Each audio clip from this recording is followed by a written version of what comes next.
Israeli Prime Minister Benjamin Netanyahu ordered a surprise resumption of military operations in Gaza, effectively ending a temporary ceasefire that had been in place to facilitate hostage negotiations with Hamas. The ceasefire had allowed for the release of several hostages and provided a brief period of calm in the conflict-ridden region. Netanyahu justified the renewed offensive by accusing Hamas of exploiting the truce to regroup and strengthen their positions, thereby posing an ongoing threat to Israeli security. The Israeli military's intensified airstrikes targeted multiple locations across Gaza, resulting in significant casualties and destruction.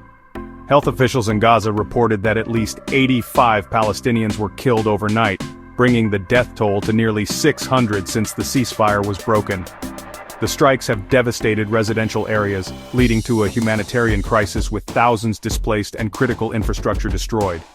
In response, Hamas launched a series of rockets into Israeli territory, though these attacks did not result in any reported casualties. The exchange of hostilities has raised international concerns about the potential for further escalation and the diminishing prospects for a renewed ceasefire. Domestically, Netanyahu's decision has been met with mixed reactions.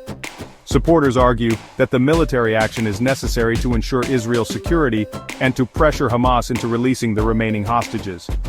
Critics, however, contend that the abrupt end to the ceasefire undermines diplomatic efforts and exacerbates the humanitarian crisis in Gaza.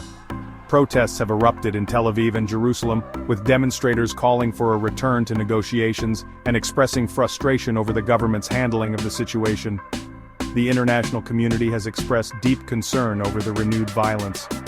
The United Nations and various humanitarian organizations have called for an immediate cessation of hostilities and the protection of civilian lives. Efforts to broker a new ceasefire are underway, but the path to peace remains fraught with challenges as both sides grapple with deep-seated grievances and security concerns.